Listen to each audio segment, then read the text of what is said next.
یہ زندگی ہے تجھ سے اے جنت البقیہ، غم اور خوشی ہے تجھ سے اے جنت البقیہ، ڈھارس بڑی ہے تجھ سے اے جنت البقیہ، یہ زندگی ہے تجھ سے اے جنت البقیہ۔ اعوذ باللہ من الشیطان اللعین الرجیم، بسم اللہ الرحمن الرحیم، الحمد للہ وکفا وسلام علی عبادہ الذین اصطفیٰ۔ درود بھیجو۔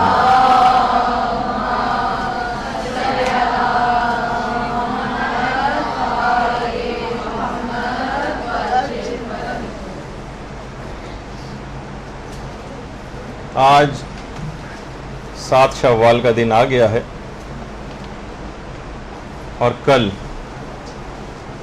8 شوال کا دن ہوگا۔ آج سے سالوں پہلے یہی 8 شوال تھی اور 1344 ہجری تھی۔ 21 اپریل کا دن تھا، 1925 کا سن چل رہا تھا کہ چشم فلک نے ایک ایسی صبح دیکھی کہ وہ جگہ جہاں 10,000 سے زائد صحابہ کرام مدفون ہیں، جہاں اہل بیت اطہار علیہم السلام کی قبور ہیں، جہاں ہمارے ائمہ معصومین علیہم السلام کی قبریں ہیں، جہاں اولیاء خدا اور علماء کے پاکیزہ نفوس آرام کر رہے ہیں، وہاں پر بلڈوزر چلے، بیلچے چلے اور ایک ہی دن میں جنت البقیع کا یہ جنت کا ٹکڑا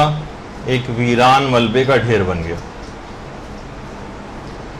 وہ بقیع جو اس قدر مقدس کہ خدا کے رسول کے قدموں نے جس کی خاک کو چھوا، وہ بقیع جو اتنا باعظمت کہ رسول اسلام کی نگاہیں اس کے اوپر پڑیں، وہ بقیع جو اتنا عظیم کہ جہاں پر قبے بنے ہوئے تھے، گنبد بنے ہوئے تھے، اور اب وہاں گویا ایک چٹیل میدان۔ پیغمبر اکثر جنت البقیع کے باسیوں کو سلام کرنے کے لیے اور طلب مغفرت کے لیے، یعنی بقیع کے مدفون لوگوں کی، وہاں پر اکثر آیا کرتے تھے۔ یہ وہ سرزمین ہے کہ جو مجاہدین اور شہداء کی بستی، یہ بظاہر خاک ہے مگر اس کا نور کسی آفتاب سے کم نہیں۔ یہاں وہ مکین آباد ہے جو پیغمبر اسلام سے محبت کرتے تھے اور پیغمبر اسلام ان سے محبت کرتے تھے۔ یہاں معصومین علیہم السلام کی قبور ہیں، یہاں پر مزارات ہیں، یہاں پر کبھی گنبد و مینار ہوا کرتے تھے، اور ہمیشہ سے بقیع زیارت گاہ خاص و عام رہا ہے۔ مگر اب وہاں یہ حالت ہے کہ وہاں پر شکستہ، بکھرے ہوئے اور اشک بار پتھروں کے علاوہ کچھ نہیں۔ یہ تاریخ کی ایک عظیم اور عجیب مظلوم بستی، یہ آباد لوگوں کا ویران گھر،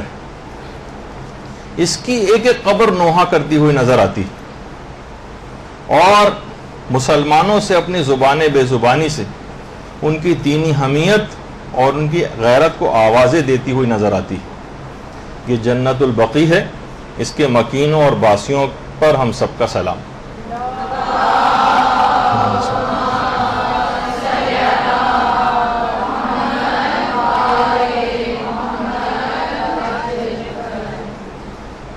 کچھ اگر ہم مختصر طور پر اس پہ گفتگو سے پہلے تھوڑی سی اس کی تاریخ بھی اگر دیکھ لیں کہ اس جنت البقیع کا اصل نام اور پرانا نام بقیع الغرقد تھا۔ ایک خاص قسم کے درخت جن کا نام غرقد تھا یہاں پر لگے ہوئے تھے، اور پیغمبر اسلام نے سب سے پہلے حضرت عثمان ابن مظعون، حضرت عثمان ابن عفان نہیں جو مسلمانوں کے تیسرے خلیفہ ہیں، بلکہ عثمان ابن مظعون، ان کی قبر سب سے پہلے پیغمبر نے یہاں کے درختوں کو کاٹ کر بنائی تھی. اور صحیح مسلم میں بھی ہے باقاعدہ کہ پیغمبر اسلام نے فرمایا تھا کہ خدا نے مجھے حکم دیا ہے کہ میں بقی آ کر اہل بقی کے لیے دعائے مغفرت کروں، اور اس وجہ سے پیغمبر اکثر یہاں پر آتے تھے، سلام بھی کرتے تھے. ان تمام باتوں سے بھی یہ بات ظاہر ہوئی، جیسا کہ اکثر وہابیوں کا نظریہ ہے، بلکہ سارے وہابیوں کا ہی، کہ اس بات سے ثابت ہوتی ہے کہ زیارت قبور سنت رسول ہے. اور تاریخ کی تمام کتابوں سے یہ بات ثابت ہے کہ یہاں پر گنبد ہوا کرتے تھے، مینار ہوا کرتے تھے، یہاں پر باقاعدہ ذریحیں بنی ہوئی تھیں، جیسے کہ ابھی آگے چل کر ہم تصاویر سے اس بات کو واضح بھی کریں گے. اور کتنے ہی سفر ناموں میں اس کا تذکرہ، کتنے ہی سفر ناموں میں، سب تمام سفر ناموں میں یہ بات کہی گئی ہے جو آج سے 700 سال پہلے لکھے گئے کہ باقاعدہ یہاں پر ذریحیں تھیں، گنبد تھے، قبے بنے ہوئے تھے، ان کے اوپر عمارتیں بنی ہوئی تھیں قبروں کے اوپر، جس پہ ہم تفصیل سے آگے چل کر بات کریں گے. خاص طور پر سفر نامہ ابن بطوطہ، اس کے اندر ابن بطوطہ نے خاص طور پر یہ باتیں لکھی ہیں اور پوری تفصیل بیان کی ہے کہ یہاں پر قبور کس طرح سے تھیں. اس کے علاوہ سفر نامہ ابن جبیر اس 7ویں صدی ہجری کے اندر ہی سفر نامہ لکھا گیا، اور ابن جبیر نے تفصیل کے ساتھ ایک ایک قبر کے متعلق مینشن کیا ہے اس بات کو کہ کس کس قبر کے اوپر میں نے یہاں پر گنبد بنے ہوئے دیکھے ہیں، ان کا رنگ کیا تھا، وہ کس کس چیز سے بنے ہوئے گنبد تھے. تو سوچی کہ 7ویں صدی ہجری میں ابن جبیر نے سفر نامہ لکھا ہے، اور اس کے 150 سال بعد ابن بطوطہ نے سفر نامہ لکھا ہے. اس کے اندر تمام ان باتوں کا تذکرہ ہے. اور صرف یہی نہیں بلکہ وفا الوفا جو علامہ سمہودی کی کتاب ہے، اس میں بھی ان گنبدوں کا اور ان پر بنی قبروں میں بنی ہوئی عمارتوں کا تذکرہ ہے. اس کے علاوہ مرعۃ الحرمین، اس کے اندر اس بات کا تذکرہ ہے. مروج الذہب جو علامہ مسعودی کی بہت مشہور کتاب ہے، اس میں ان تمام گنبدوں کا تذکرہ ہے. اور تذکرۃ الخواص جو سبط ابن جوزی کی کتاب ہے، اس کے اندر بھی اس بات کا تذکرہ موجود ہے. یہ تمام تاریخ کی کتابوں کے اندر ایسا نہیں ہے کہ اکثر مسلمانوں کا، جیسے کہ ابھی بھی اگر آپ کسی سے پوچھیں تو لوگ بالکل واقف نہیں ہیں، اور شاید یہ بات سمجھتے ہیں کہ جنت البقیع جس طرح موجودہ حالت میں ہے، تقریباً 90% سے زائد شاید مسلمان اسی بات کو سمجھتے ہیں کہ پیغمبر اسلام کے دور میں اور اس کے بعد کے ادوار میں بھی ایسا ہی یہ چلا آ رہا ہے. ان کو نہیں پتا کہ یہاں کی قبروں کی کیا حالت تھی. اور اس کے بعد ایک مخصوص نظریے کے حامل افراد نے، ایک چھوٹے سے ٹولے نے کس طرح سے دینی طور پر ایک منمانی کی اور ایک اتنا بڑا ظلم پورے مسلمانوں کے ساتھ کیا. تو یہ بتانے کی بھی ضرورت ہے آگے چل کر، اس لحاظ سے جو ہماری ذمہ داریاں بنتی ہیں آج کے دن کے حوالے سے، وہ پھر ہم آخر میں اس بات کا بھی تذکرہ کریں گے. سب سے پہلے جو یہاں پر دفن ہوئے ہیں وہ حضرت عثمان ابن مظعون ہیں. پیغمبر اسلام نے ان کی قبر خود بنائی تھی، اور باقاعدہ 2 پتھر، ایک سرہانے اور ایک پائتی، عثمان ابن مظعون کی قبر کے قریب ہی پیغمبر نے رکھا تھا، اور قبر کا اس طرح سے ایک نشان بھی بنایا تھا تاکہ آنے والے زائرین اپنا اظہار عقیدت و محبت کر سکیں. لیکن جو پتھر پیغمبر نے رکھے تھے وہ حاکم شام کے دور میں اس کے گورنر مروان ابن حکم نے ہٹا دیے. مروان ابن حکم نے وہ پتھر ہٹا دیے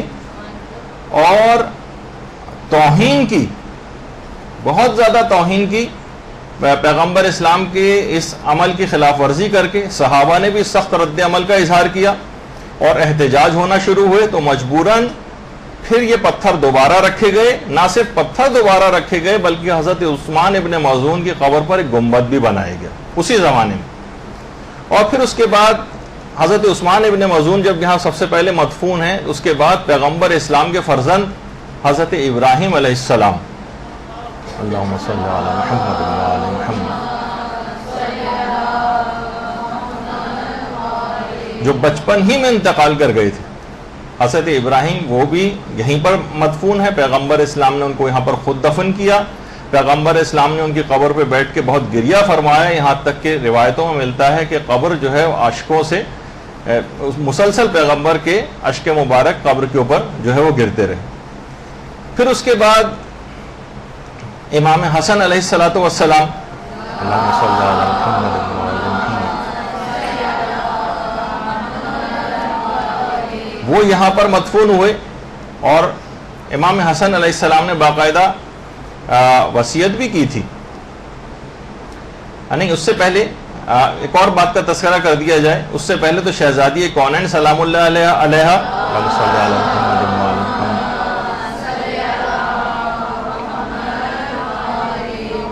کچھ علماء کا رجحان ہے کہ وہ جنت البقیع میں دفن ہوئی، البتہ اور دیگر مقامات بھی ہیں، لیکن کیونکہ ہم فوکس صرف جنت البقیع پہ کر رہے ہیں تو لہٰذا اس متعلق زیادہ اس وقت ڈسکس نہیں کر رہے کہ شہزادی کونین وہ یہاں پر مدفون ہیں، اور ان کی ایک روایت کے مطابق کچھ علماء کا جو رجحان ہے وہ یہ ہے کہ شہزادی قبر بقیع میں ہے۔ تو بہرحال کچھ کے مطابق شہزادی اپنے حجرے ہی میں ہیں، کچھ علماء جو ہے وہ ریاض الجنہ میں بھی سمجھتے ہیں، اور شہزادی کی وصیت تھی کہ مجھے رات کے وقت دفن کیا جائے اور میری قبر کا کوئی نشان باقی نہ رکھا جائے۔ اب اس کی بھی آگے چل کر وضاحت ہو جائے گی کہ ایسا کیوں کیا گیا۔ اس کے بعد امام حسن علیہ الصلوۃ والسلام، اللہم صلی علی محمد وعلی محمد،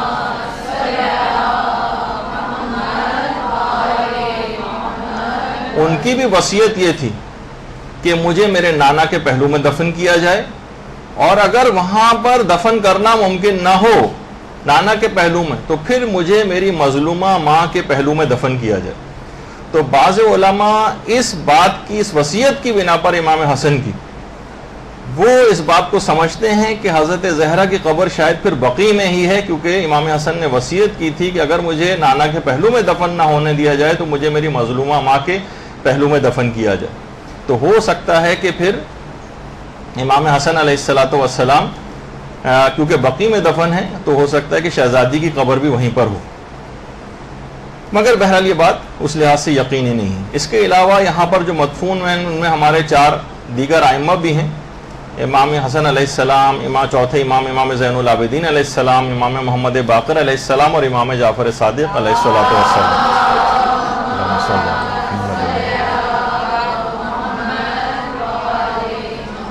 ان 4 ائمہ کے قبور سے الٹے ہاتھ پر ایک قبر اور ہے جو اس وقت تصویر میں نہیں ہے، جو کہ شہزادی سے منسوب ہے، لیکن کچھ علماء یہ فرماتے ہیں کہ وہ حضرت فاطمہ بنت اسد سلام اللہ علیہا امیر المومنین کی والدہ گرامی کی قبر ہے۔ اللہم صلی علی محمد۔ اور وہ جو پیچھے آپ کو قبر نظر آ رہی ہے 4 ائمہ کے، یہ پیغمبر اسلام کے چچا حضرت عباس ابن عبد المطلب کی قبر ہے۔ اور پھر اسی رو میں تھوڑا سا اور آگے چلیں تاکہ آپ کو اندازہ ہو جائے کہ بقیع میں کون کون مدفون ہیں، تو اس میں حضرت ام البنین، حضرت عباس علمدار کی والدہ گرامی، اور اس کے علاوہ پیغمبر اسلام کی 2 پھوپھیاں صفیہ اور عاتقہ کی قبریں ایک ساتھ ہیں۔ ان تینوں کے قبور ایک ساتھ ہیں۔ خواتین ایک زمانے تک یہاں سب سے جو ایکسس ہوتا تھا خواتین کا جنت البقیع میں، وہ ان 3 کی قبور تک تو آرام سے، کیونکہ وہ احاطے کے بالکل قریب ہیں باؤنڈری وال کے، لیکن اب وہاں پر بھی رکاوٹیں لگا دی گئی ہیں، اور خواتین نہ صرف کہ جنت البقیع میں اندر نہیں جا سکتی بلکہ اب ان قبور کی زیارت بھی وہ نہیں کر سکتی، جو کہ اس وقت بقیع میں بالکل کارنر پہ تھیں، اور وہاں پہ بھی رکاوٹیں لگا کے ان کو زیارت سے بھی محروم کر دیا گیا۔ اس کے بعد پھر پیغمبر کی جو ربائب تھیں، جو حضرت حالہ کی بیٹیاں تھیں، حضرت حالہ کی، حضرت زینب، حضرت ام کلثوم اور رقیہ، یہ پیغمبر اسلام کی حقیقی بیٹیاں نہیں تھیں بلکہ ربائب پیغمبر ان کو کہا جاتا ہے، ان کی قبور ہیں۔ پھر اس کے بعد بقیع میں آگے ہی پیغمبر اسلام کی جو ازواج ہیں ان کی قبور ہیں۔ البتہ 2 کی قبور جنت البقیع سے باہر ہے۔ ایک تو حضرت خدیجہ طاہرہ کی قبر جو کہ جنت المعلا کا جو قبرستان ہے مکے میں وہاں پر ہے، اور دوسری پیغمبر اسلام کی ایک اور زوجہ جن کا نام میمونہ تھا، ان کی قبر صرف کے علاقے میں ہے، جو مکہ اور مدینے کے درمیان تقریباً مکہ سے 20 کلومیٹر دور ایک جگہ ہے، وہاں پر حضرت میمونہ کی قبر ہے۔ پہلے یہ ہوتا تھا، یہ بہت پرانی تصویر ہے کہ اکثر قافلے جو حج کے لیے آ رہے ہوتے تھے تو وہ صرف میں ٹھہرتے ہوئے آتے تھے، جو مکہ اور مدینے کے تقریباً درمیان کا ایک علاقہ ہے۔ اور اس کے بعد پھر وہ جو قبر آپ نے دیکھا کہ اس پہ گنبد وغیرہ بنا ہوا تھا، اس کو بھی ڈھایا گیا، اس کے بعد ایک چہار دیواری سی بنا دی گئی، اور آج کل حضرت میمونہ کی قبر بالکل اس طریقے سے فلیٹ کر دی گئی ہے۔ تو بہرحال یہ تو دو قبور باہر ہیں۔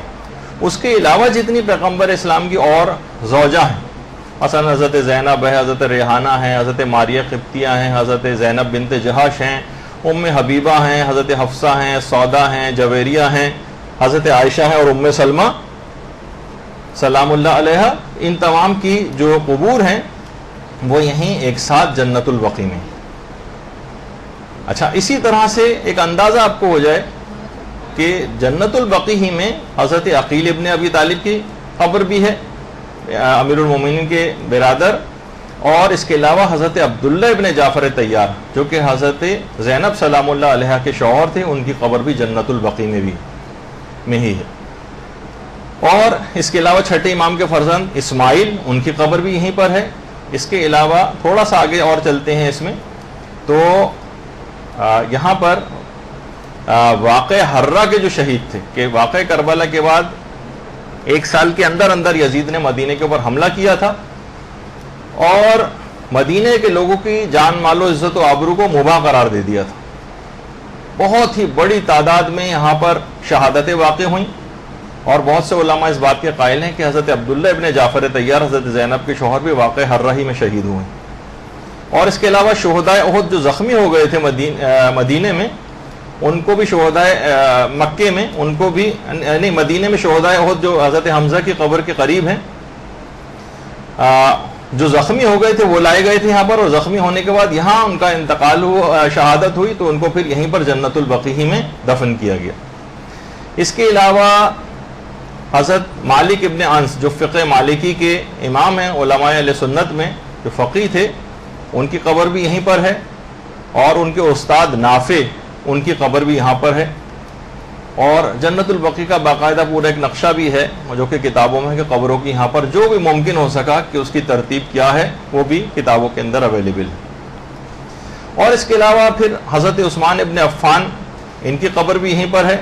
یہ البتہ علاقہ پہلے بقیع سے باہر تھا، اور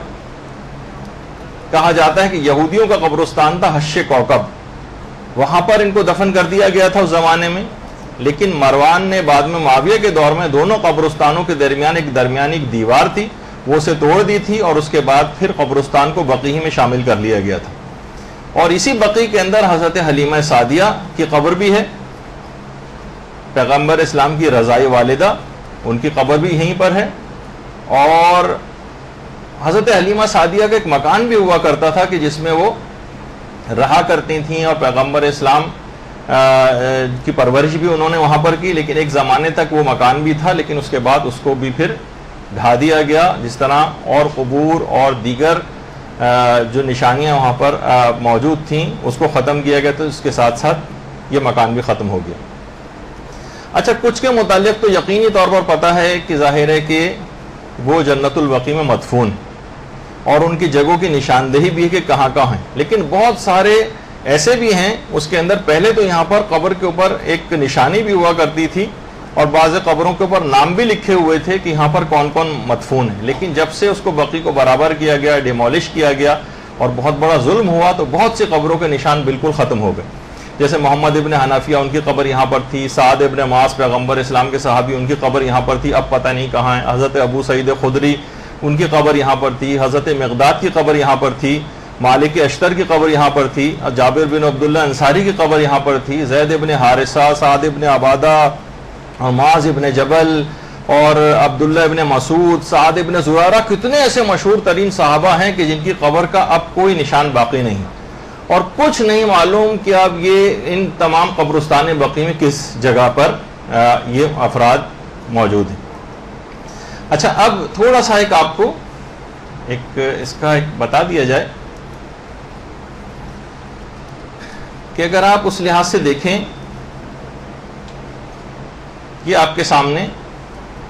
پیغمبر اسلام کا روضہ ہے،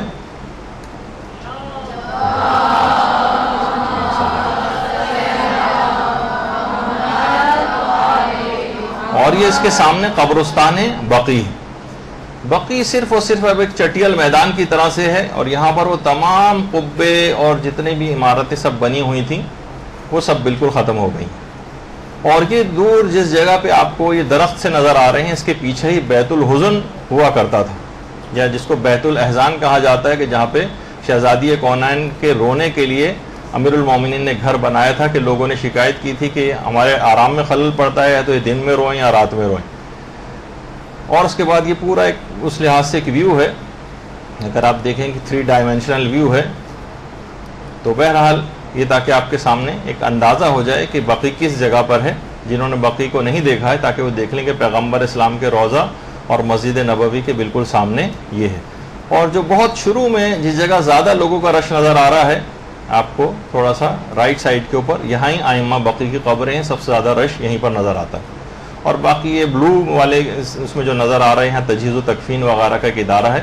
کہ جو یہاں پہ لوگ انتقال کر جاتے ہیں ان کی تجہیز و تکفین کے لیے وہ یہاں پر ورک کرتا ہے، تاکہ یہ آپ کے سامنے ایک چیز آ جائے. اچھا، تو بات یہ ہو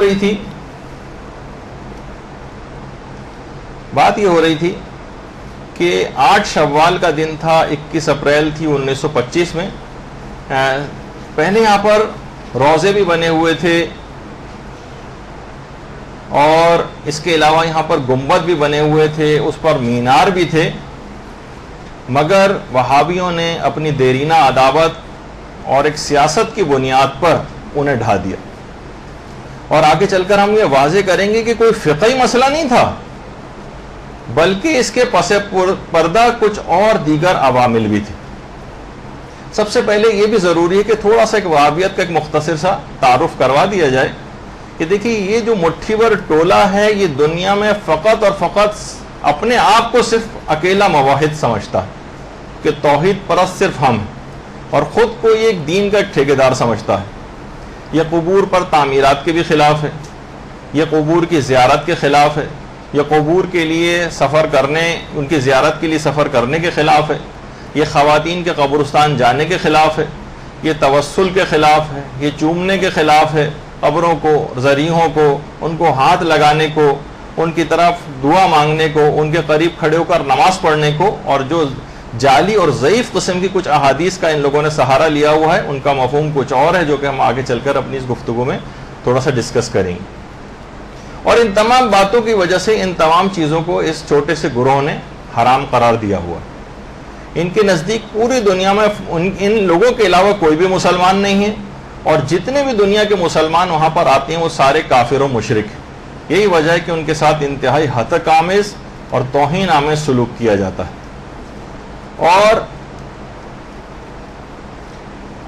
اور زائرین جتنے بھی وہاں پر آتے ہیں ان سب پر یہ تہمت لگاتے ہیں کہ سارے مشرک ہیں جو شرک کرنے کے لیے یہاں پر آتے ہیں. جو اس فرقے کا بانی تھا اس کا نام تھا شیخ محمد ابن عبد الوہاب. محمد ابن عبد الوہاب نجدی، یہ اس کی تصویر ہے. یہ اس فرقے کا بانی تھا، اور اس فرقے کے جتنے نظریات ہیں اس کے اپنے ذہن کی اختراع تھی. اچھا، اس کا نام تو محمد تھا، اس کے باپ کا نام عبد الوہاب تھا. علماء نے یا اس زمانے میں لوگوں نے اس کے فرقے کو اس کے باپ کے نام سے موسوم کیا، حالانکہ اس کے باپ کا اس کے عقائد سے کوئی تعلق نہیں تھا. لیکن اگر اس کے اپنے نام سے اس فرقے کو موسوم کیا جاتا، مثلا اس فرقے کو فرقہ محمدیہ کہا جاتا، تو پیغمبر اسلام سے نام کی مماثلت کی وجہ سے یہ لوگ اس کا ناجائز فائدہ اٹھاتے، لہٰذا اس کو اس کے باپ کی طرف منسوب کر کے پکارا گیا. یہ 1115 ہجری کے اندر پیدا ہوا تھا،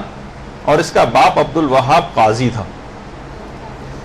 شیخ محمد ابن عبد الوہاب نے فقہ حنبلی کی تعلیم تو اپنے باپ سے حاصل کی تھی. فقہ حنبلی آج کل بھی سعودی عرب میں جس فقہ کو فالو کیا جاتا ہے وہ فقہ حنبلی ہے کچھ اعتبار سے، لیکن اب تو ابن تیمیہ وغیرہ کے عقائد جو ہیں وہ وہاں پر اور اس کے مسائل ہی زیادہ تر چلتے ہیں. لیکن فقہ حنبلی کی تعلیم اس نے اپنے باپ سے حاصل کی تھی، اور جوانی سے نجد کے لوگوں کے اعمال اور رسومات کو یہ حرام قرار دیتا تھا جوانی کے دور سے. پھر یہ بصرے بھی گیا، بصرے میں اس پہ بہت تنقید ہوئی ہے، وہاں سے بھی نکالا گیا،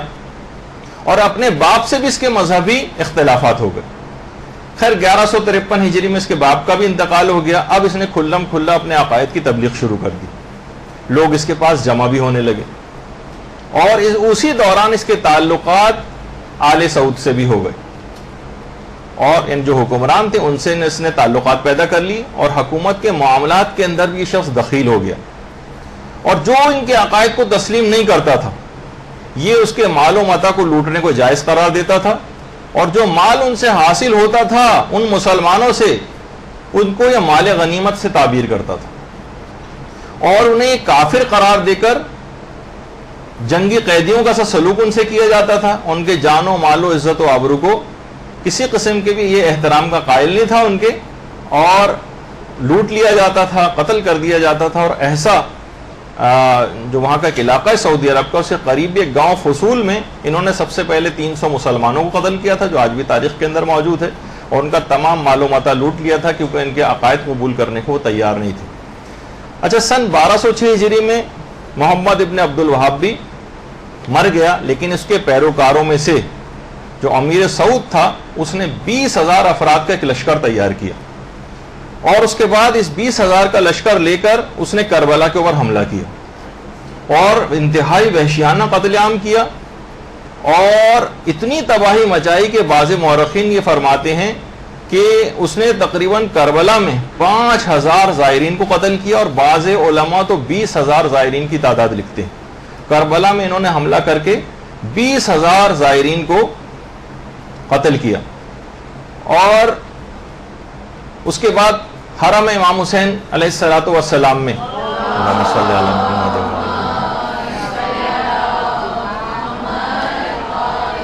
بہت لوٹ مار مچائی اور وہاں پر جتنا بھی سونا تھا اور تبرکات تھے وہ سب کے سب انہوں نے لوٹ لیے اور یہ حملے کے لیے انہوں نے جس دن کا انتخاب کیا تھا وہ 18 ذی الحجہ عید غدیر کے دن کا انتخاب کیا تھا. اور علامہ سید محمد جواد عاملی جنہوں نے کتاب لکھی ہے مفتاح الکرامہ اس میں ان وہابیوں کے کربلا پر حملے کی پوری تفصیل ہے 7ویں جلد کے اندر اور تفصیل کے ساتھ اس سانحے کا ذکر کیا. اور اس کے بعد بھی ایسا نہیں کہ فقط ایک دفعہ وہابیوں نے کربلا کے اوپر حملہ کیا ہو بلکہ اس کے بعد بھی کربلا اور نجف اور اطراف کے جتنے علاقے تھے 12 مرتبہ وہابیوں نے وہاں پر حملے کیے اور یہ باقاعدہ کربلا اور نجف کو بلاد شرک اور دارالکفر کا نام دیتے تھے اور اسی وجہ سے انہوں نے وہاں کے جان و مال و عزت و آبرو کو مباح قرار دے دیا تھا اور لوٹ مار کا بازار گرم کر رکھا تھا. تو بہرحال یہ دماغ میں رہے کہ یہ جو محمد ابن عبد الوہاب تھا اور اس کا جو مذہب اس نے کی بنیاد اس نے رکھی وہابیت کی, یہ انتہائی سخت خشک اور جامد دین. اس زمانے ہی سے علماء نے اس کے طور طریقوں کی مخالفت کرنی شروع کر دی تھی اس زمانے سے ہی. اور اس کے جو والد تھے عبد الوہاب اور بھائی تھے سلیمان ابن عبد الوہاب جو کہ فقہ حنبلی کے بہت بڑے علماء میں ان دونوں کا شمار ہوتا تھا, وہ سخت اس کے نظریات کے خلاف ہو گئے تھے. اور اس کا جو بھائی تھا اس نے تو کتاب پوری اس کے خلاف لکھی الصواعق الالہیہ فی الرد علی الوہابیہ جس میں اس نے محمد ابن عبد الوہاب کے نظریات کا سختی کے ساتھ رد کیا. یہ باقاعدہ اس کے سگے بھائی کی کتاب جو سلیمان ابن عبد الوہاب تھا اس نے پوری کتاب محمد ابن عبد الوہاب کے خلاف لکھی تھی اور اس کے باپ بھی اس کے نظریات کے خلاف تھا اور اس کے اپنے بھائی بھی اس کے نظریات کے شدت کے ساتھ مخالف تھا. بعد میں خیر ابو العباس احمد ابن عبد العلیم جو ابن تیمیہ کے نام سے مشہور اور جس کی تاریخ وفات تقریباً 728 ہجری تھی, وہ بھی حنبلی تھا اور اس کے عقائد ہی بعد میں وہابی فرقے کے اعتقادات کی جو ہے وہ بنیاد قرار پائے. یہ ابن تیمیہ کی قبر ہے اور ابھی آگے چل کر بہت سی ہم اس کی قبر کو دوبارہ بھی دکھائیں گے آپ کو تاکہ آپ کے دماغ میں یہ بات رہے کہ دیکھیے ان کی اپنی قبور اس طرح سے بنی ہوئی. آگے چل کے بہت ساری چیزیں, لیکن وہاں پر انہوں نے قبروں کا کیا حشر کیا ہے اور جو رائل قبرستان ہے وہاں کے ان کے وہاں کی قبور جو ہے اور وہ وہاں کس طرح سے ان لوگوں کے طور طریقے ہیں وہ بھی آگے چل کر جو ہے وہ ذکر ہوں گے. تو بہرحال ابن تیمیہ ہی بعد میں اس فرقہ وہابیہ کے عقائد کی بنیاد قرار پایا اور آج تک اسی کی پیروی ہوتی. اچھا, اس کے بعد سن 1344 ہجری کے قریب آل سعود نے مکہ اور مدینہ اور نواحی علاقوں میں بھی قبضہ کر لیا اور نہ صرف بقیع بلکہ خاندان رسالت اور اصحاب رسول کے جو روضوں اور مقابر جو ہیں ان کو ڈھانے کی کوششیں اور بہانے شروع کر دی. سمجھ میں نہیں آتا تھا ان لوگوں کے کہ آخر کون سا ایسا کوئی طریقہ اختیار کریں, کوئی ایسا شرعی طریقہ حاصل ہو جائے تاکہ ہمیں عام عوام کی حمایت بھی حاصل ہو جائے. اس کے لیے انہوں نے کیا کیا کہ نجد کا جو قاضی القضات تھا سلیمان, اس کو مدینے روانہ کیا اور کہا کہ تم جاؤ اور جا کر وہاں کے مفتیوں سے, مدینے کے مفتیوں سے گفتگو کرو اور گفتگو کے ذریعے انہیں قائل کرو کہ یہ سب کفر اور شرک ہے, تو لہٰذا ان قبروں کو ڈھایا جائے. اور اس کے لیے باقاعدہ ایک سوال نامہ بھی بنایا, اور وہ سوال نامہ اس طریقے کا تھا جس کا لازمی نتیجہ یہی تھا کہ جو وہ چاہتے تھے اسی طرح کے جوابات ان کو ملے. جیسے آپ کو یاد ہے نا کہ یہاں پر ایک ریفرنڈم کرایا تھا ضیاء الحق نے, جو یہاں کا ایک دفعہ حکمران پاکستان کا گزرا ہے, اس نے باقاعدہ ایک ریفرنڈم کرایا تھا اور اس میں کہا تھا اگر آپ چاہتے ہیں کہ پاکستان میں اسلامی نظام نافذ ہو جائے, اگر آپ ہاں کہتے ہیں تو میں خود بخود 5 سال کے لیے صدر منتخب ہو جاتا ہوں. یعنی ایک ایسا شرمناک قسم کا وہ ریفرنڈم جو یہاں پر کرایا گیا. تو بعض اوقات اس طرح ہی کے سوال نامے بنائے جاتے ہیں. ظاہر ہے کوئی بھی نہیں لکھے گا کہ میں اسلام کا نفاذ یہاں پر نہیں چاہتا, تو نفاذ چاہنے پہ جیسی ٹک لگائیں گے خود بخود یہ سمجھا جائے گا کہ آپ نے ضیاء الحق کو 5 سال کے لیے صدر منتخب کر لیا. تو اس زمانے سے یہ سلسلہ انہوں نے بھی اپنے آباء و اجداد سے سیکھا ہوا تھا, اور وہی چیز اس ریفرنڈم میں انہوں نے کی. اور آج بھی حالانکہ خود وہابیت کا کافی زیادہ پرچار کرنے والا اور وہابیت کو فروغ دینے والا, لیکن ان کی بھی قبریں ایسی ہیں اور اس کے اوپر بھی باقاعدہ پوری عمارت اور سب کچھ بنی ہوئی. یہ سارے فتوے صرف بقی کی حد تک ہیں, جنت المالا کی حد تک ہیں, لیکن اپنے جو قبور ہیں ان لوگوں کی خاموشی سنی.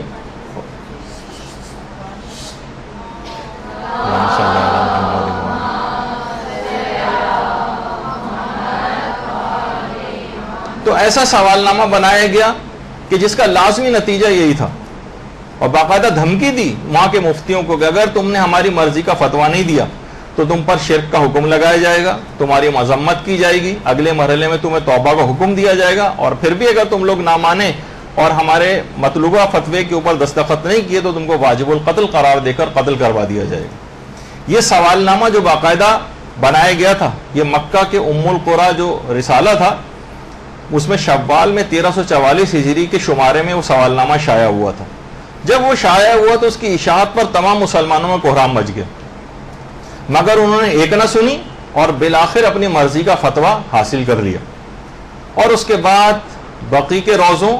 اور قبروں کو مسمار کرنے کا شرمناک کام شروع کر دیا. روضوں کے تمام قیمتی سامان کو ان لوگوں نے لوٹ لیا, وہاں پر کدال چلنے لگے اور جنت البقیع کو ملبے کے کیسے ڈھیر میں تبدیل کر دیا جس کو دیکھ کر دل کانپ جاتا. اچھا, اب صرف بقیع نہیں بلکہ انہوں نے تمام اسلامی یادگاروں کو, تمام اسلامی یادگاریں ان کو انہوں نے نشانہ بنانا شروع کیا. بنو ہاشم کے جتنے گھر بنے ہوئے تھے ان کو منہدم کرنا شروع کیا, جتنے بھی مکانات یہاں پر اہل بیت اطہار کے تھے ان کو گرانا شروع کیا توسیع کے نام سے. مختلف مرحلوں کے اندر یہ سلسلہ آج تک جاری و ساری. ہر دفعہ زیارتوں پہ جاتے ہیں تو کچھ نہ کچھ آثار مٹے ہوئے نظر آتے ہیں. اور وہ مکان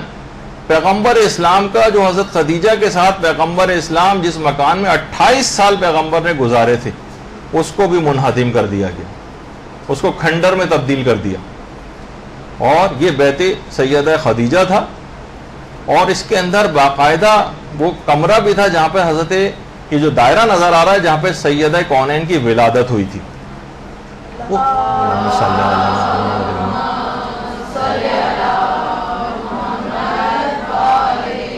ان سب پہ مختلف ادوار میں بلڈوزر چلائے جاتے رہے اور ان مکانات کو رفتہ رفتہ ختم کرواتے چلے گئے, کیونکہ ایک دم سے کرنے میں وہ بھگت چکے تھے کہ عالم اسلام کا ایک دم سے ری ایکشن ہوتا ہے. تو اب توسیع کے نام پر, حالانکہ توسیع کے ساتھ ساتھ ان کو پریزرو کر کے بھی توسیع ہو سکتی تھی جیسے آگے چل کر ہم واضح کریں گے اپنی گفتگو میں, لیکن اس کے باوجود بھی ان کو ڈیمولش کر دیا گیا, منہدم کر دیا گیا اور ان کے آثار کو ختم کر دیا گیا خاص نظریے کی بنا پہ جو آگے چل کر آئے گا. اور صرف ہی کی حد تک بات نہیں رہی بلکہ خود حضرت حمزہ کا گھر تھا اس کو بھی منہدم کیا گیا. دار ارقم جو اولین تبلیغ کا مرکز تھا, حضرت زید ابن ارقم کا جو گھر تھا توسیع کے نام پر, اس کو بھی منہدم کر دیا گیا. اور صرف یہی نہیں کہ صرف مکے اور مدینے کی حد تک بات رہتی، بلکہ جدہ میں حضرت حوا کی قبر بھی تھی، اس کا نشان بھی تقریباً خود جو جدہ میں رہتے ہیں ان کو بھی آج کل پتہ نہیں ہے کہ وہ اس کا نشان کس طریقے سے غائب کر دیا گیا، لیکن بہت سے علماء نے لکھا ہے کہ اس کا نام جدہ تھا اسی وجہ سے کہ ہم سب کی جدہ حضرت حوا کی قبر یہاں پر تھی۔ اس کے علاوہ ایک روایت کے مطابق مقام ابوا میں حضرت آمنہ پیغمبر اسلام کی والدہ گرامی کی قبر تھی۔ اللہم صلی علی محمد و علی محمد۔ لوگوں نے پتھر وغیرہ رکھ کے اس کا ایک نشان باقی رکھنے کے حوالے سے حضرت آمنہ کی قبر یہاں پر تھی۔ اب وہ بھی نہیں پتا کہ اب وہ اس کا نشان بھی شاید یہ پتھر وغیرہ بھی اب ہٹا دیے گئے ہیں۔ کچھ پرانی تصاویر ہیں کہ جن کو پتہ چل جاتا تھا وہاں پر جاتے تھے اور اپنی دعائیں، حاجتیں، گریہ وزاری، اپنے اظہار عقیدت و محبت جو ہے ان قبور کے اوپر جا کر کیا کرتے تھے، لیکن وہ بھی ساری منہدم جو ہے وہ کروا دی گئی۔ مثلا جتنے بھی افراد کو پتہ چلتا تھا کوشش کر کے وہاں پر جاتے تھے، لیکن اب معلوم نہیں کہ وہ قبر کہاں۔ اس کے علاوہ پھر اس کے بعد بھی پھر 1924 میں طائف میں حضرت ابن عباس کی قبر تھی، اسے بھی منہدم کروایا گیا۔ اس کے علاوہ جو بیت الاحزان، انڈیا اور پاکستان کے بہت سے علماء کا نظریہ ہے کہ بیت الاحزان جنت البقیع میں نہیں ہے، بلکہ جنت البقیع سے باہر وہ جہاں پہ کھجور کے درخت آپ کو میں نے تصویر میں دکھائے تھے وہ اس کا وہ والا ایریا ہے، جنت البقیع کے باہر کی طرف اور پیچھے کی طرف، وہاں پر جو بیت الاحزان تھا جہاں پہ شہزادی رونے کے لیے جو ہے وہ جایا کرتی تھیں، اور انہوں نے نہ صرف اس مکان کو منہدم کروایا بلکہ یہاں پر پورے مدینے کا کوڑا اور کرکٹ اور غلاظتیں لا کر ڈالی جاتی تھی۔ اور بیت الاحزان کے نام سے خیر ہمارے بہت سے علماء نے جو ہے وہ کتابیں بھی لکھی ہیں، اور اس تصویر میں بھی وہی والی جگہ بیت الاحزان کی جو ہے وہ شو کی گئی۔ تو بہرحال امیر المومنین نے یہ گھر جو ہے وہ بنوایا تھا، لیکن کچھ علماء یہ کہتے ہیں کہ نہیں، خاص طور پر ایران کے کچھ علماء وہ کہتے ہیں کہ یہ مدینے سے ذرا یا جنت البقیع سے باہر نہیں تھا بیت الاحزان، بلکہ بیت الاحزان جنت البقیع کے اندر ہی کسی جگہ پر تھا۔ اور وہ کہتے ہیں کہ حضرت عباس ابن عبد المطلب کی جو قبر ہے، جو چاروں ائمہ بقیع کی قبر کے جو بالکل پیچھے آپ کو قبر نظر آ رہی ہے، اس کے قریب میں ہی کہیں بیت الاحزان جو ہے وہ بنایا گیا تھا۔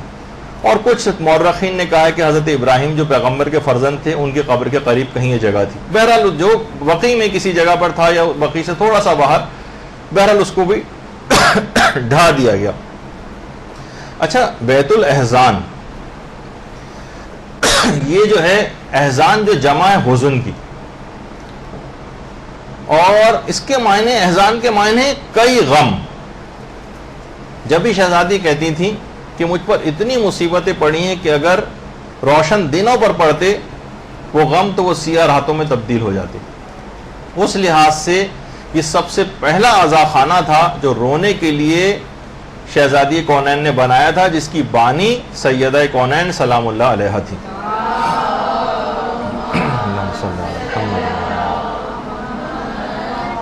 اور موجودہ جتنے بھی عزاخانے موجودہ وہ سب کے سب بی بی کی اسی سیرت کی پیروی میں بنائے گئے۔ جب بھی بحر الانوار کی 5ویں جلد میں امام زمانہ علیہ الصلوۃ والسلام کا بھی فرمان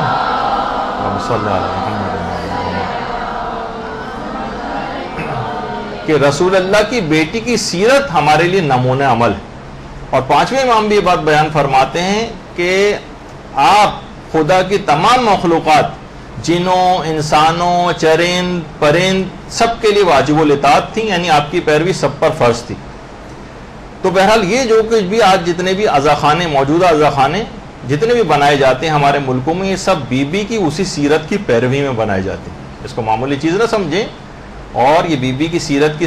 پیروی ہی کے اندر بنائے جاتے ہیں۔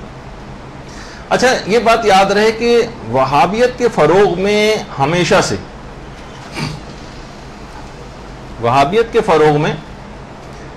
سے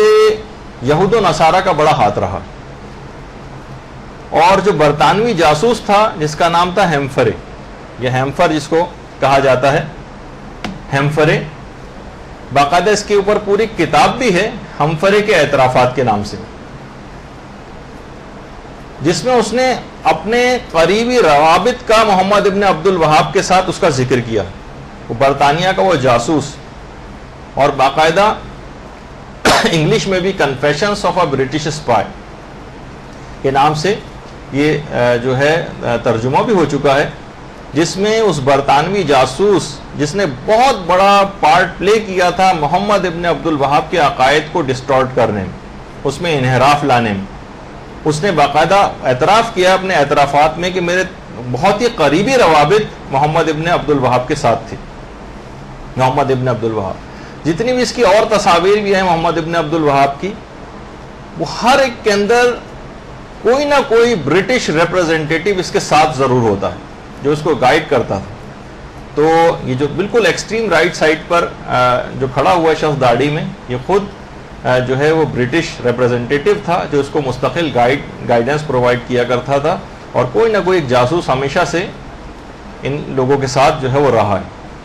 تو وہ کتاب جو ہے بہرحال ہمفرے کے اعترافات، یہ اردو زبان میں بھی شائع ہو چکی ہے، اس کو بھی آپ ضرور لے کر کبھی موقع ملے تو پڑھیے گا، جس میں تفصیل اس بات کی ہے. تو اس کے اسلامی عقائد کو نہ صرف اس ہمفرے نے منحرف کیا، بلکہ پھر اس نے ایک 6 نکاتی منصوبہ بھی بنایا، ایک لاہ عمل بنایا. اچھا، یہ جو دستاویزات تھیں یہ ساری، یہ جنگ عظیم دوم کے زمانے میں جو دوسری جنگ عظیم ہوئی تھی اس میں جرمنوں کے ہاتھ لگ گئیں، تو ان کو پروپیگنڈے کا برطانیہ کے خلاف ایک بہت زبردست ایک موقع مل گیا. اس کے بعد جرمنوں کے جب ہاتھ لگے تو انہوں نے اپنے ایک رسالے اسپیگول میں اس کو شائع کیا. پھر فرانس کے رسالوں میں بھی یہ تمام چیزیں شائع ہوئیں، اب اس کا اردو ترجمہ بھی ہو گیا ہے. تو بہرحال اس کے بعد بھی یہ سلسلہ رکا نہیں، ہمفرے ساتھ لگا ہوا تھا. بعد میں پھر 1916 سے 1918 کے درمیان lieutenant colonel T E Lawrence یہ باقاعدہ جو ہے وہ وہاں پر جاسوس کے طور پر بھیجا گیا، اور وہابیوں کو پھر یہ گائیڈ کرتا رہا اس کے بعد کے ادوار میں، اور ایک فتنے کے طور پر اس کو باقاعدہ 1916 کے اندر جو ہے وہ کھڑا کیا گیا، اور اس پر بعد میں فلمیں بھی بنی لارنس آف عربیہ کے نام سے، جو کہ آپ نے اکثر سنا ہوگا. تو آج تک اس ٹولے کی جو سرپرستی ہے وہ ظالم حکومتیں یہود و نصارہ کر رہے ہیں، وہابی ٹولے کی. اور اس کا پروف حال ہی میں ہیلری کلنٹن نے اپنے ایک بیان میں کیا جو اس نے کانگریس کے اندر خطاب کیا ہے، جو کہ ہم اب آپ کو سنوا رہے ہیں. اس کو ذرا تھوڑا سا آپ غور سے سنیے گا کہ اس نے کیا کہا ہے. Let's remember here, the people we are fighting today, we funded 20 years ago. The people we are fighting today, we funded 20 years ago. The people we are fighting today, we funded 20 years ago. And we did it because we were locked in this struggle with the Soviet Union. They invaded Afghanistan, and we did not want to see them control Central Asia. And we went to work. And it was President Reagan, in partnership with the Congress, led by Democrats, who said, you know what, sounds like a pretty good idea. Let's get some to come from Saudi Arabia and other places, importing their Wahhabi brand of Islam from Saudi Arabia and other places, importing their Wahhabi brand of Islam from Saudi Arabia and other places, importing their Wahhabi brand of Islam so that we can go beat the Soviet Union. And guess what? They retreated. They lost billions of dollars, and it led to the collapse of the Soviet Union. تو آپ نے دیکھا کہ انہوں نے واضح طور پر یہ چیز بتائی کہ اس کے لیے ہم نے وہابی برانڈ آف اسلام جو ہے اس کو درآمد کیا، اور اس کے ذریعے سے پھر روس کو جو ہے وہ شکست دی. تو یہ ہمیشہ سے یہ ظالم حکومتیں اس وہابی ٹولے کو پروموٹ کرتی رہی ہیں، اس کے افکار کو پھیلاتی رہی ہیں. ان میں ان کے مقاصد کار فرما تھے. آپ نے اس سے پہلے ہیمفرے کو دیکھا، پھر جو ہے یہ لارنس آف عربیہ وہاں پر آیا. اس کے علاوہ بھی ہر وقت ایک برٹش اسپائی کوئی نہ کوئی گائیڈنس کے لیے ان لوگوں کے ساتھ رہتا تھا. تو اب اچھا، پھر اس کے بعد جب انہوں نے انہدام کر دیا اور منہدم کر دیا جنت البقیع کو، تو بعد کے سالوں میں پھر ملکوں کے اندر یہ احتجاجات جو ہے وہ شروع ہو گئے. ہر ملک کے اندر یہ احتجاج شروع ہو گئے. اور حجاز کی حکومت نے اس کے بعد جب احتجاج زیادہ ہوئے تو عراق، شام اور مصر سے آنے والے حجاج پر پابندی لگا دی کہ اگر تم وہ جو وہاں رہنے والے بھی تھے ان سے کہا اگر تمہیں وہابیت قبول ہے تو ٹھیک ہے، ورنہ تم کو یہاں سے نکال دیا جائے گا. ہزاروں مسلمان ان کے ظالمانہ رویے کی وجہ سے مکہ اور مدینہ چھوڑ کر چلے گئے، ہزاروں مسلمان۔ اچھا، ابتدا میں تو انہوں نے یقین دہانی کرائی کہ ہم نہ ان پہ دوبارہ تعمیرات کروا دیں گے، لیکن ابھی تک کوئی آثار نہیں ہے کہ اس وعدے کو وہ پورا کرے۔ اس کے بعد ایک احتجاجی تحریک شروع ہو گئی پوری دنیا میں، تمام شیعہ و سنی افراد متحد تھے، مگر نہ جانے بعد میں کیا ہوا کہ گزشتہ 80 سالوں میں سوائے مکتب تشیع کے سب نے جنت البقیع کے انہدام کو بھلا دیا، اور اب فقط اور فقط شیعہ حضرات ہی 8 شوال کا دن منا کر اہل بیت سے اپنی مودت کا اپنا فریضہ ادا کرتے ہیں، اور علماء فرماتے ہیں کہ اجر رسالت ادا کرتے ہیں، اجر رسالت۔ یہاں جو آپ آ کر بیٹھی ہوئی ہیں، یہ گفتگو سن رہی ہیں، یہ اسی اجر رسالت کی ادائیگی ہے جس کا قرآن نے حکم دیا۔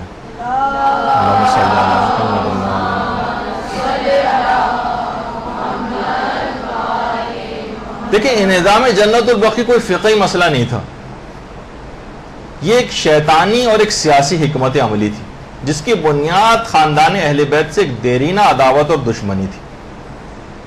عام دشمنیوں میں دیکھیے انسان کیا کرتا ہے، لوگوں کو قتل کر دیتا ہے، گھر بار کو جلا دیتا ہے، تباہ و برباد کر دیتا ہے، انہیں ڈھا لیتا ہے۔ لیکن جب نفرت اور دشمنی اپنی انتہائی حدوں کو اور آخری حدوں کو چھونے لگتی ہے تو پھر ان کی قبروں کو بھی نہیں چھوڑا جاتا، اور یہی وجہ ہے کہ امام حسین علیہ الصلوۃ والسلام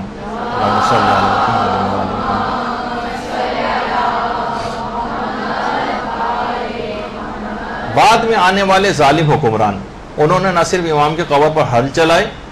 بلکہ نہروں کا پانی تک قبروں کے اوپر چھوڑا۔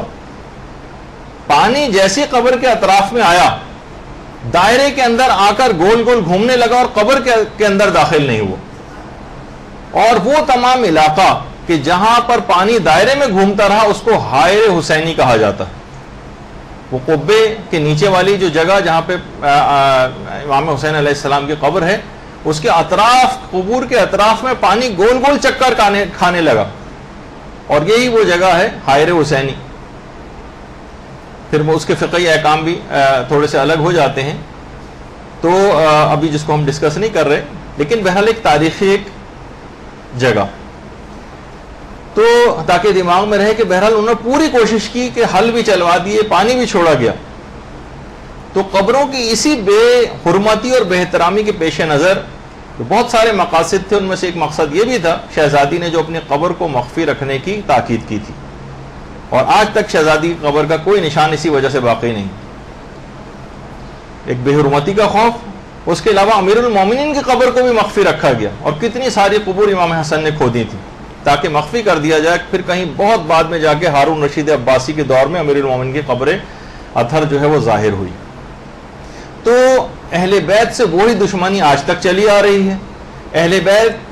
جو آج بھی اپنی قبور کے ذریعے اپنے ماننے والوں سے ایک روحانی رابطہ رکھتے ہیں، یہ اس روحانی رابطے کو بھی ختم کر دینا چاہتے ہیں۔ تو یہی وجہ ہے کہ بلڈوزر چلائے گئے، بیلچے چلائے گئے، اور وہ تمام قبے، گنبد، مینار اور جو عمارتیں تھیں ان سب کو منہدم کر دیا گیا۔ اچھا، اس رابطے کو توڑنے کے لیے انہیں کچھ بھی کرنا پڑا، انہوں نے کیا، چاہے ان کو شرک اور بدعت کے فتوے جو ہے وہ لگانے پڑے۔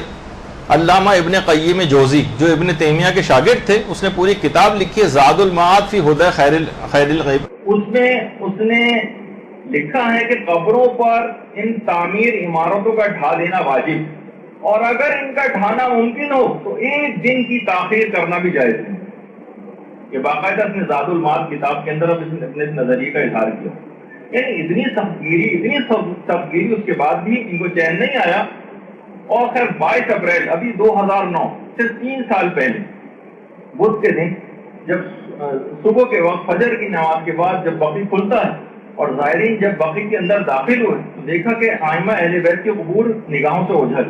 اور لال رنگ کی اس کے باوجود، حالانکہ کتنے دور روک دیا جاتا ہے لیکن وہ قبریں آنکھوں کے سامنے بھی نہ آئے، اس کے لیے پارٹیشن لال رنگ کے پوری قطار کے اندر جو ہے وہ لگا دی گئی،